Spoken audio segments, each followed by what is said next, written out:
Bonjour à tous. Bonjour à tous. Nous sommes très heureux de vous retrouver pour cette deuxième étape, le parcours sur la sexualité. Et nous allons aborder, Maud, cette fois-ci, une étape charnière. Nous avons vu la première étape, le dessin merveilleux, extraordinaire, très réjouissif, si on peut dire, de Dieu par rapport à la sexualité. Par contre, nous allons aborder le pourquoi il y a eu une fracture terrible dans l'expérience de la sexualité chez l'homme et la femme, et qu'elle va être l'œuvre du Christ, justement pour guérir l'homme et la femme de ces déviances et de cette fracture de la sexualité. Et donc, d'abord, on peut revenir à cette première évangile qui était la base de la première début de la catéchèse de Jean-Paul II sur le mariage et sur la sexualité que nous avons vu la dernière fois dans Matthieu 19 au verset 8. Jésus pointe du doigt ce qui empêche les hommes et les femmes de rester fidèles à leur mariage et donc de partir dans l'adultère, de renoncer à leur mariage, de choisir une autre femme ou un autre époux, voilà. Et Jésus dit, c'est en raison de votre dureté de cœur que Moïse a autorisé le divorce. Voilà. Et donc, il pointe que le problème lié au divorce, lié à l'échec du mariage, à l'échec de la fidélité sexuelle entre les époux, c'est la dureté de cœur. Et donc, la dureté de cœur dont parle Jésus en Matthieu 19 fait vraiment écho aux origines.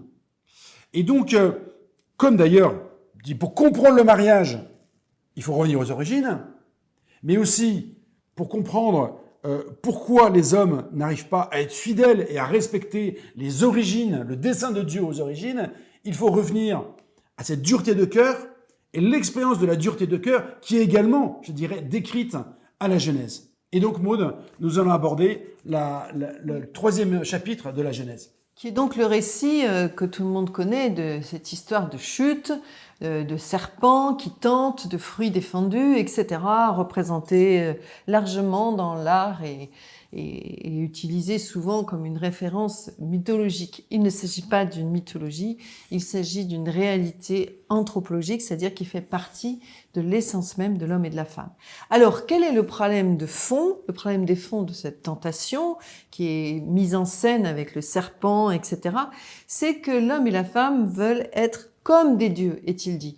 Comme des dieux, c'est-à-dire qu'au lieu d'être image de Dieu, au lieu d'accepter de laisser Dieu nous transformer progressivement pour lui ressembler de plus en plus, comme on pourrait dire, un enfant attend d'être grand pour apprendre à être adulte et libre et autonome, eh bien l'homme et la femme préféraient d'abord être eux-mêmes maîtres de ce qui est bon, de ce qui est mal, maîtres de la vie, maîtres de la mort, et donc imiter Dieu, mais ne pas être image de Dieu.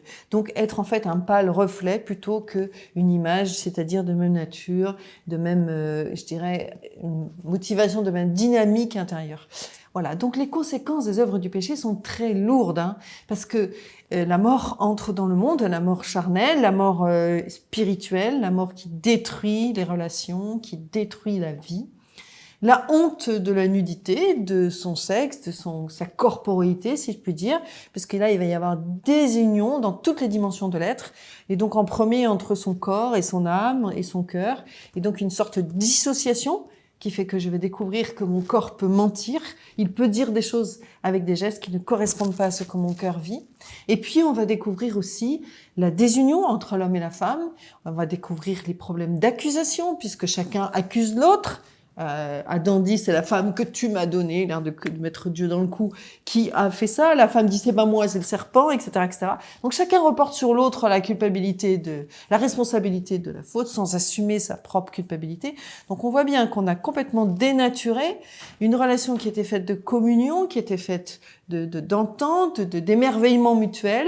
Ça devient un lieu de désunion, d'accusation, de rapport de force. Et c'est là que va commencer toute cette question de la dénaturation du rapport homme-femme, où Dieu dit, toi, la femme, ta convoitise se portera vers ton mari, autrement dit, tu vas essayer de jouer le registre de la séduction. Et puis l'homme, toi, tu vas jouer le jeu de l'autoritarisme et de la domination et de la violence et de obliger à, etc., parce que tu l'as décidé. Donc, Comme des caricatures de nos natures. Voilà, donc tout va se déformer, voilà. Et tout ça au lieu du bonheur et de la communion dans lesquels on était, et de l'exultation. Donc vous voyez qu'on est bien loin de l'exultation. Or, il se trouve que dans la relation conjugale, il y a des matins où nous ne sommes pas dans l'exultation de fait. Et donc on doit aussi constater que l'exultation, même si c'est notre programme idéal, si je puis dire, n'est pas toujours au rendez-vous. Et donc, C'est le moins qu'on puisse dire. voilà. Et donc, en fait, cette histoire de la tentation et de la rupture, en fait, décrit la réalité de la faute qui, par orgueil, l'homme a voulu être lui-même la référence ultime de tout, a voulu être le centre, si je puis dire, décisionnel, le centre de la vie, le centre de... Et je veux faire tout seul, comme un grand. Et puis voilà que maintenant nous sommes devant une grande catastrophe et Adam et Ève ont été chassés du paradis et ont pleuré amèrement de constater ce qu'ils avaient perdu. Et donc, la faute vécue en Genèse 1, elle porte 4 conséquences, en tout cas sur le corps. Donc d'abord, la désunité entre Adam et Ève. On peut le remarquer. Pourquoi est-ce que Ève était toute seule quand le serpent est venu? Il y a quelque chose qui va pas. Adam et Ève étaient tout le temps en communion, puis tout d'un coup, ils sont séparés. Et Ève commence à être sensible aux paroles du serpent. Elle se laisse avoir. Et ensuite, elle passe le fruit à son mari qui ne dit rien et qui prend le fruit. Tout ça, c'est pas juste. Donc, leur silence, leur manque de dialogue, leur manque d'écoute, tout ça, c'est un indicateur pour nous. Il nous faut par contre accueillir la grâce quand nous sommes ensemble pour vivre, discerner, choisir, échanger et ensemble combattre la tentation. Deuxième constat, le péché crée une rupture de rapport pour chacun d'entre nous, pour tout être humain, entre son corps et son âme et son cœur. Donc ça veut dire que je vais dénaturer le langage de la sexualité conjugale qui, au lieu d'être un langage qui nous met en communion, peut être un langage qui, au contraire, crée l'agression, crée la violence, crée un rapport de force que je vais mal vivre et qui va me blesser extrêmement profondément. On y reviendra. Le troisième constat, c'est qu'effectivement, cette opacité de l'être qu'il va y avoir, dans le sens que je vais me sentir nue et agressée par l'autre et que je vais avoir besoin de me protéger, je vais avoir besoin de protéger mon intériorité, je vais avoir du mal à le partager, je vais avoir du mal à dire à l'autre ce que je vis parce que j'ai peur, parce que je me demande comment il va l'interpréter, etc. Donc tout va devenir compliqué dans notre communication, tout va devenir compliqué aussi dans notre relation charnelle qui va devenir perturbée et au lieu d'être un lieu simple de dialogue, va devenir un langage très complexe. Et d'autant plus complexe qu'on est différent, qu'on a chacun nos blessures et que tout ça va ressortir de notre relation sexuelle. Et le quatrième constat, c'est qu'effectivement, la rupture que l'homme et la femme ont vécue avec Dieu va porter des traces énormes dans notre vie. Parce que non seulement nous avons peur de Dieu, au lieu d'être dans une confiance totale, mais en plus nous allons nous sentir seuls, isolés, perdus dans cet univers, ne comprenons pas quel est le sens de notre vie, puisque nous ne sommes plus dans une relation où l'amour de Dieu est évident et nous nourrit, nous remplit, nous comble, nous tranquillise, etc. Voilà.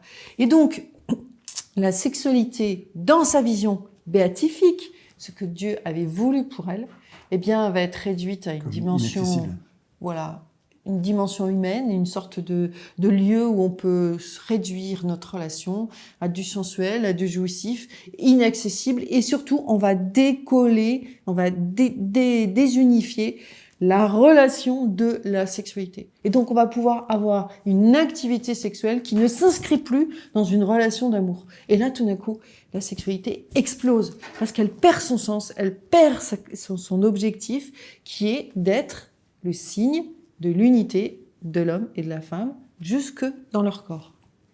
Alors, c'est vrai que l'œuvre du péché au sein de la sexualité, donc, a des conséquences dramatiques.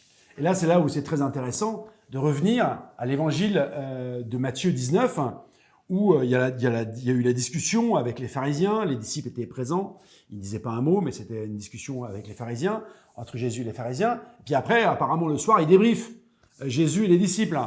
Et par rapport au mariage, les apôtres disent, mais si tel telle est la condition de l'homme envers la femme, il n'est pas opportun, expédient de se marier. Donc, c'est l'air de dire, attends Jésus, j'ai mis ton plan mariage, c'est les origines, mais c'est irréalisable. Et il faut dire que les apôtres, ils étaient tous mariés, hein. Donc, sauf Jean, donc ils savaient de quoi ils parlaient. Et donc, globalement, ils disaient à Jésus, Jésus, ton plan mariage, c'est naze, c'est irréalisable. C'est même pas la peine de commencer, c'est inaccessible. Et donc, par rapport à cela, également, bien sûr, on peut faire la transposition, puisque c'est le cœur de la spécificité du mariage. Au niveau de la sexualité, c'est pareil. Bah attends Jésus, mais c'est pas possible. Ce que tu demandes là, ce que le dessein que tu as donné à la sexualité, en fait, il n'est pas accessible. Et donc, les apôtres se rendent compte que cet évangile, cet dessein de la sexualité n'est pas accessible pour eux. Et Jésus, très mystérieusement, n'est pas en train de leur dire « mais si ». Et il dit « mais si, c'est vrai, vous avez raison. Tous ne comprennent pas ce langage, mais uniquement ceux à qui c'est donné. » Et c'est le cœur de la révélation. Et c'est le cœur de l'évangile, je dirais, du mariage, mais aussi de la sexualité. C'est que cela, l'accessibilité à ce dessein originel ne dépend pas simplement de nous, de nos petits bras musclés, mais dépend également d'un don, hein, de ce que dit Jésus. Uniquement ceux à qui c'est donné. Donc ça veut dire c'est donné, c'est comme un don de l'extérieur. Et tout le cœur de la catéchèse de Jean-Paul II, c'est justement de préciser, d'annoncer que Jésus vraiment est ce don lui-même. C'est le don du salut. Voilà. Donc il vient comme, et c'est tout le cœur de la catéchèse de Jean-Paul II, il vient comme restaurer l'accessibilité à ce dessein éternel de la sexualité. Donc, l'homme, la femme, est incapable d'aimer, d'être fidèle dans la durée, de vivre une relation charnelle juste. Les apôtres eux-mêmes le reconnaissent. Voilà, et ça illustre d'ailleurs une expérience assez universelle. Mais ce dessein éternel est accessible si justement nous accueillons le Christ et ce don. Voilà. Et donc, c'est un point quand même très important. Ça veut dire que Jésus et ce don de Jésus est comme la porte d'accès et de restauration de cette expérience, je dirais, éternelle de Dieu au travers du don de la sexualité qu'il fait aux époux. Donc on comprend que justement cet adage qui consiste à dire Dieu s'arrête à la porte de notre chambre est complètement faux. Parce que c'est justement parce que nous accueillons le Christ et le salut du Christ que notre sexualité peut entamer un chemin de guérison et retrouver sa grâce originelle. Alors vous me direz, mais à ce moment-là, nous, couple, croyants, non-croyants, etc., ok, on ne connaissait pas ça, mais comment on peut recevoir ce don ? Comment on peut recevoir ce don ? Et c'est là où c'est vraiment important de venir à l'évangile de Jean au chapitre 3 avec la rencontre de Nicodème. Et le vieux Nicodème qui vient voir Jésus et qui lui dit « mais comment naître de nouveau ?» Là, il parlait par rapport à sa vie personnelle. Et si vous allez à bien regarder, il y a une petite Nicodémette qui se cache entre deux versets. Et comment Nicodème et Nicodémette, et comment naître de nouveau, comment réveiller notre mariage, comment lui redonner sa fraîcheur, comment redonner, puisque c'est le thème de la sexualité, comment réveiller vraiment ce dessein et faire fructifier ce dessein originel de la sexualité dans notre couple. Et Jésus, lui, insiste sur le fait que justement, par rapport à cette renaissance, il te faut accueillir renaître et de l'eau et de l'esprit. L'eau, c'est toute la dimension baptismale de foi, d'avoir foi vraiment dans le salut de Christ, mais aussi de l'esprit, c'est l'accueil de la puissance de l'Esprit Saint. Et ça, on n'insiste pas assez sur l'importance de l'Esprit Saint dans le sacrement de mariage, dans l'œuvre du mariage. D'ailleurs, Jean-Paul II fera évoluer le sacrement de mariage, sa liturgie, pour vraiment développer vraiment un temps d'épiclèse, d'effusion de l'Esprit Saint, de consécration dans l'Esprit Saint des époux. Et ce qu'il dit, c'est de cette effusion de l'Esprit Saint que naît la force intérieure et la puissance capable d'unifier les nouveaux époux dans l'amour et la vérité. Et bien sûr, jusque dans la sexualité. Donc c'est vraiment cet accueil, cette foi dans le salut de Christ qui vient nous sauver, cet accueil de la puissance de l'Esprit Saint qui vient, je dirais, vivifier je dirais, et rendre accès à cette grâce originelle, à ce dessein originel dans la sexualité. Et vraiment, c'est comment vous dire, au niveau de la sexualité, au niveau pour réveiller vraiment cet évangile, cette expérience, ce dessein originel. C'est comme si une voiture, par exemple, vous avez une magnifique voiture, mais il n'y a pas d'essence dedans, vous n'avez pas de clé de contact. Ben, vous faites pas 1 centimètre. Hein. Et donc, si jamais vous avez reçu cet évangile de la sexualité, mais que vous n'accueillez pas l'Esprit Saint, eh ben, cet évangile ne fructifie pas en vous. Il ne prend pas chair, c'est qu'à de le dire. Et donc, c'est vraiment très important d'accueillir l'Esprit Saint pour que cet évangile et ce dessein, je dirais, se réalise en nous. Et combien nous avons observé, combien de couples qui ont reçu cet évangile tout en accueillant aussi l'Esprit Saint. Et à ce moment-là, ça a pu vraiment transformer leur vie conjugale, que ces couples aient 2 ans de mariage, 10 ans de mariage, 20 ans ou même 40 ans de mariage. Jusque dans leur sexualité, justement. Et justement, dans leur sexualité. Et donc, c'est pour ça que le pape François a dit il y a peu de temps, le mariage sans l'aide de Dieu, ça ne marche pas. Mais, voilà. Mais pour la sexualité, c'est pareil. Combien de fois nous avons dit à des couples, bah écoutez, on ne croyait pas en Jésus, etc., mais si vous voulez vraiment nourrir votre vie conjugale et avoir une belle sexualité, une sexualité durable, mais accueillez le Christ dans votre vie. Parce que c'est vraiment le sauveur, c'est le restaurateur, c'est celui qui vient aussi guérir. Et justement, pour que nous puissions avoir à nouveau accès à cet évangile de la sexualité. Et vraiment, les fruits de la renaissance du couple par le Christ permet au niveau du couple de retrouver et d'unifier 5 dimensions fracturées et séparées par le péché. Père-mère, voilà. Époux-épouse, 5 dimensions conjugales. Époux-épouse, amis, parce que les époux sont des amis, et puis aussi frères et sœurs dans la foi. Et dernier point, c'est une image, mais amant et amante. Voilà, vraiment, Dieu vient vraiment réveiller vraiment la communion conjugale jusque dans la sexualité et l'étreinte des cœurs et des corps. Alors, justement, puisque nous parlons de cette catastrophe de Genèse 3, eh bien, entendons bien cet appel de Jésus qui, justement, en Luc 5, au verset 32, nous dit qu'il vient guérir. Mais qui vient-il guérir ? Ce ne sont pas les gens en bonne santé qui ont besoin du médecin, mais les malades. Je suis venu appeler non pas les justes, mais les pécheurs pour qu'ils se convertissent. Et donc, au niveau de notre sexualité, à cause de cette blessure du péché, eh bien, nous voilà tous malades. Nous voilà tous, on pourrait même dire, maladroits. Il nous arrive de poser des gestes dans notre rapport, dans notre tendresse, dans notre façon de nous dire notre amour, qui ne sont pas bien interprétés ou qui blessent. Donc, on se rend bien compte qu'il y a une sorte d'incapacité à exprimer de manière juste avec notre corps notre amour. Et donc, Jésus vient guérir les incapables, les malades, les personnes qui n'y arrivent pas. Donc, le sacrement de mariage, il est fait pour les couples qui sont incapables et qui ont conscience de l'être, pour qu'ils soient aussi renouvelés dans leur sexualité.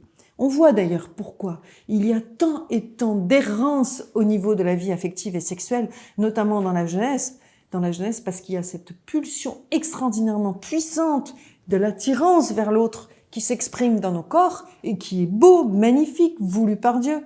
Et après, cette distorsion de vouloir capter l'amour pour soi à sa manière et de transmettre dans ces relations affectives une sorte de légèreté qui est complètement à côté de la densité de l'acte que nous posons ensemble, et notamment quand nous sommes unis dans le sacrement de mariage. Donc le Seigneur nous propose de travailler à cette unification des dimensions de notre être qui sont séparées par la chute, le corps, le cœur et l'âme, comme nous l'avons déjà dit plusieurs fois. Unifier ces 3 dimensions nous permettrait de retrouver, je dirais, des gestes justes. D'ailleurs, on le voit très bien. Plus quelqu'un s'approche de Dieu, plus il y a une harmonie dans son être et on a l'impression que son regard devient transparent. Peut-être que ça vous est déjà arrivé quand vous voyez des moines et des moignales, par exemple, qui ont prié toute leur vie. Cette transparence, cette unité d'être qui nous frappe. Et puis, on voit aussi dans notre société tous ceux qui cherchent à retrouver cette unité d'être et qui, je suis, par la méditation, par plein de sortes de choses, ils essayent de trouver comment vais-je pouvoir réunifier ces parties de mon être qui sont dissociées. Eh bien, le Christ nous propose de nous accorder cette grâce et de nous la donner sans cesse jusqu'à ce que nous puissions guérir en plénitude. C'est pour ça que le pape François parle de cela. Le mariage est fait pour ceux qui ont besoin d'être guéris par Dieu, qui sentent cette nécessité pour un amour juste, et bien justement de cette guérison, de cette intervention de Jésus dans notre vie. Alors dans cet évangile de la sexualité, Maud, il y a un très bel évangile également, qui est l'évangile de la Samaritaine au chapitre 4. Et bien dans cet évangile, vous savez, la Samaritaine cherche de l'eau. Et l'eau, évidemment, donne-moi de cette eau, dit-elle à Jésus, que je n'ai plus soif. Cette eau de l'amour, c'est-à-dire que, comme chacun d'entre nous, elle cherche l'amour, elle en a toujours voulu, elle a usé 5 maris, puisque maintenant elle est avec un 6e qui n'est pas encore son mari, et il va falloir attendre encore pour qu'elle trouve l'aboutissement de sa soif. Donc elle essaye des hommes en se disant peut-être que c'est pas le bon, peut-être que c'est pour ça que je suis pas comblée, etc. Donc elle est exactement comme chacun d'entre nous. Elle cherche la source de l'amour. Et elle cherche à l'assouvir dans la relation avec un homme. Bon, elle se rend compte que les hommes ne sont pas tout à fait à la hauteur. Excuse-moi. Absolument. Et elle dit, donne-moi de cette eau que je n'ai plus soif. Donc vraiment, voilà, elle a consommé de l'homme, mais apparemment, ça l'a pas satisfait. Hein. Voilà, d'ailleurs, le pape François reprend cette expression pour dire que cette éternelle et puissante attirante sexuelle et d'homme et de la femme ne se comprend qu'au travers de ce mystère inscrit au cœur de l'homme. Donne-moi de cette eau que je n'ai plus soif. Donc notre soif d'amour a besoin de s'exprimer, de trouver enfin, je dirais, à être rassasié. On dit pas rassasié, non, pour la soif, mais c'est pas grave. Et donc, on crève tous de cette... Étanché, voilà. On crève tous de cette soif d'aimer et d'être aimé. On ne le sait pas toujours. Et si on ne sait pas trouver la source qui est dans le Christ, en particulier dans la sexualité, eh bien, à ce moment-là, on multiplie les expériences, on multiplie les partenaires, on cherche de toutes sortes de manières d'exprimer sa sexualité, on apprend des positions pas possibles, on essaye de se stimuler avec des visionnages érotiques, etc. Tout ça, pourquoi ? Pour essayer de trouver une justesse dans notre relation. Et en fait, on part dans un chemin qui est mauvais, qui est un pis-aller, qui va plus que nous combler, au contraire, attiser cette soif. Et donc la soif de sexe qui conduit à des comportements déviants et à l'infidélité sous toutes ses formes que nous connaissons aujourd'hui malheureusement de façon tragique avec le déploiement de la pornographie, des sites érotiques, de charme, etc. C'est le premier domaine de consultation du net mondial. C'est impressionnant. Le nombre de personnes qui consultent ces images est absolument inimaginable. Et donc on voit bien qu'une soif dévoyée nous pousse vers des mauvais chemins qui vont nous donner l'impression de nous rassasier, mais qui en fait, au contraire, vont attiser notre désir d'un vrai amour, d'un véritable amour. Et quelque part, ça va aussi être destructeur, nous y reviendrons. Donc chacun cherche éperdument son modèle, chacun cherche l'image de Dieu qui est en lui, et si on ne le trouve pas par des vrais chemins qui sont l'accueil de la grâce que le Christ veut nous donner, alors eh bien, on part dans la soif est toujours là. Voilà. Et on est toujours à essayer de courir comme un savon qu'on essaie d'attraper. Et chaque fois, et plus on court derrière, plus il nous échappe. Voilà, et c'est pour ça que la Samaritaine, pour revenir à ce texte-là, quand elle rencontre Jésus, qui est donc son 7e homme, 7, c'est le chiffre de la plénitude dans la Bible, donc ça veut dire qu'enfin, elle a trouvé celui qui va rassasier son amour, et du coup, elle devient missionnaire, et elle va l'annoncer tout de suite. Et là, ça y est, elle peut commencer à avoir une vie digne, elle se sait aimer par Dieu. Et elle peut, à ce moment-là, remettre les amours humains à la juste place et pouvoir construire quelque chose. Voilà, alors, dernier évangile pour cette deuxième étape ensemble, autour de la sexualité et l'œuvre du Christ, notamment dans cette étape, donc concernant la sexualité. C'est l'évangile de Cana. Et donc, beaucoup d'entre vous connaissent sans doute cet évangile où Jésus est invité à une noce. Et il constate que le vin des noces vient à manquer. Et à ce moment-là, sur l'invitation d'ailleurs de sa mère, il va aller changer de l'eau en vin. Et on amène le vin au maître du repas qui dit ce vin est magnifique, hein, il est d'une grande facture. Et normalement, c'est pas comme ça qu'on fait. Normalement, on donne le bon vin au début de la noce. Et puis, une fois que les gens sont un peu sous, on met du moins bon. Et là, finalement, on fait un peu différemment. Eh ben, ce qui est dit par rapport au mariage, ce qui illustre cet évangile de Cana, c'est qu'effectivement, souvent, dans le mariage, eh ben, écoutez, le début de la vie conjugale est merveilleuse, mais au fur et à mesure, ça se dégrade et à un moment, il n'y a plus d'amour ou alors c'est de la piquette. Mais qu'avec le Christ, au contraire, même de la piquette ou même de la flotte, Jésus peut intervenir et agir et rendre à un moment cette eau transformée en vin, qui est le symbolique de l'amour, en vin encore plus capiteux que le début des noces. Donc, ça veut dire que dans le monde, bah effectivement, le jour du mariage, bah, c'est le plus beau jour de notre vie, c'est-à-dire qu'après ça se dégrade, donc c'est pas top comme bonne nouvelle. Mais qu'avec Jésus, le meilleur jour du mariage, c'est toujours le jour d'après. C'est-à-dire, c'est toujours à venir. Le meilleur est vraiment crescendo avec le Christ. Mais ce qui est vrai par rapport au mariage, c'est également vrai par rapport à la sexualité. Pourquoi ? Parce que dans les débuts, je dirais, de notre activité sexuelle, de notre amour, bah, ça part un peu dans tous les sens, il y a beaucoup de passion et tout ça. Il faut rentrer dans ce travail de conversion, de purification, d'accueillir le Christ. Et au fur et à mesure, ce travail permet au fur et à mesure d'être par un travail de chasteté, de purification, de délicatesse, de discernement, je dirais de travailler cette purification et de revenir dans cet accueil de cette grâce originelle et de cette allégresse. Voilà. Et donc, une sexualité convertie conduit vraiment à rentrer dans cette intensité. C'est pas le Kama Sutra ou c'est pas le porno qui va redonner du piment à nos vies. En tout cas, ça restera à nos vies conjugales. En tout cas, ça restera très extérieur. Simplement, je dirais, purement passionnel. Mais la conversion et l'accueil du Christ au cœur de la sexualité conduit à une dimension bien autre qui n'est pas moins intense. Au contraire, comme on le verra. Ça permet de retrouver plus de fraîcheur, d'intensité, de communion, de relation et de durabilité. Parlez-en à énormément de couples qui se préparent au mariage, et peut-être qu'il y en a qui se préparent au mariage ou qui sont tout jeunes dans leur vie conjugale. Ce qu'ils veulent, c'est pas simplement avoir une belle lune de noces ou voilà, s'envoyer au ciel, etc. Ce qu'ils veulent, c'est vivre une sexualité qui soit durable. Et voilà. Et donc, même après des années de galère, même après des difficultés, le salut du Christ peut porter un fruit d'allégresse dans notre couple. Voilà, c'est ce que dit Pierre dans son épître. Même si vous êtes attristés par quelques épreuves, et Dieu sait s'il y a eu des épreuves, il y a des épreuves dans la sexualité, vous tressaillerez de joie en raison du salut promis et reçu. Du salut promis et reçu jusque dans votre sexualité. Voilà, le don du Christ, est dit dans l'Apocalypse, peut toujours faire toutes choses nouvelles, y compris en matière de sexualité. C'est-à-dire libérer les blessures de ma vie, libérer des paroles négatives sur moi, maîtriser mes pulsions pour les mettre au service de la relation, renoncer à des fantasmes. Voilà. Car le réel du Christ et le dessein du Christ est tellement plus prometteur en matière de sexualité. Voilà.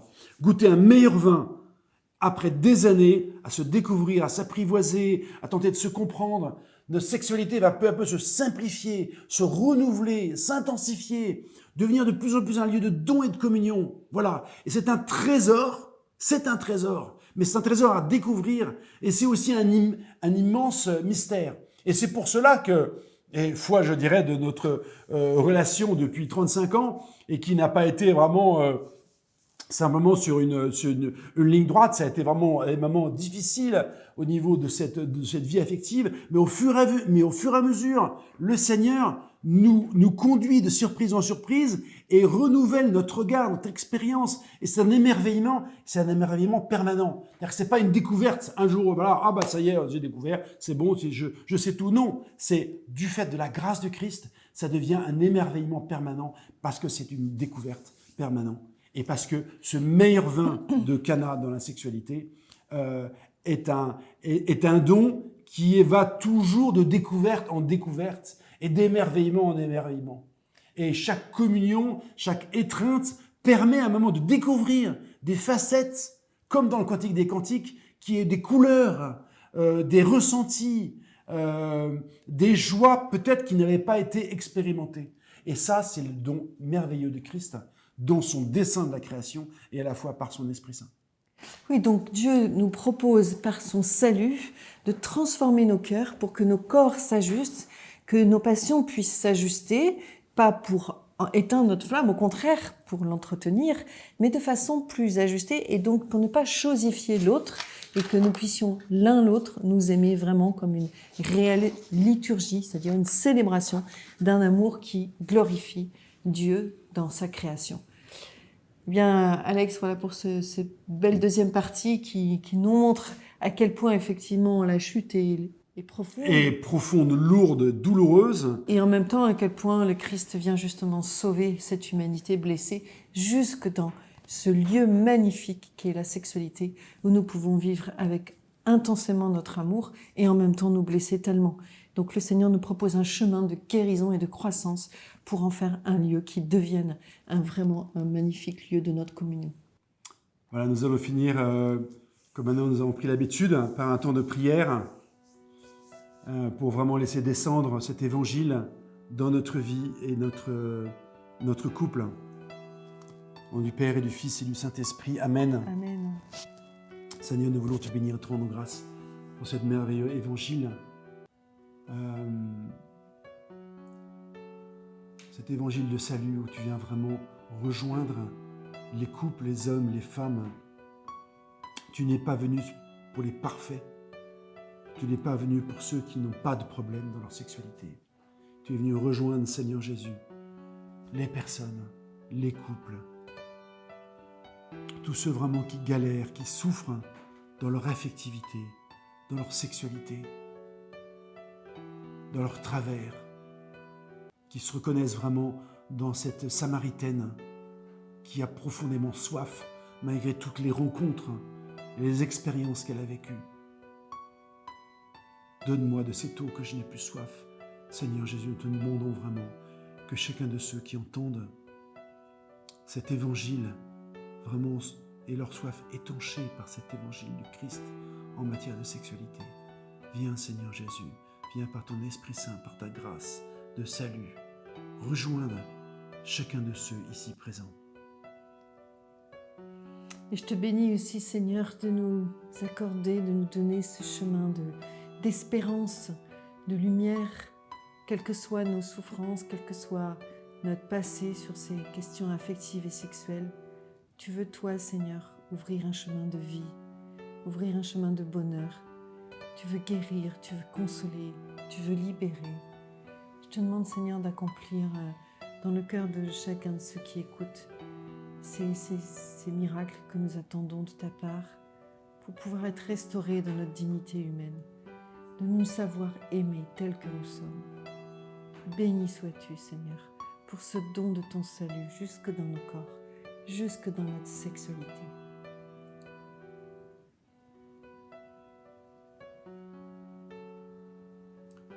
Viens Esprit Saint, viens vraiment rejoindre chacune des personnes ici présentes pour faire fructifier ce don du Christ, ce don du salut dans leur sexualité, dans leurs relations affectives, sexuelles.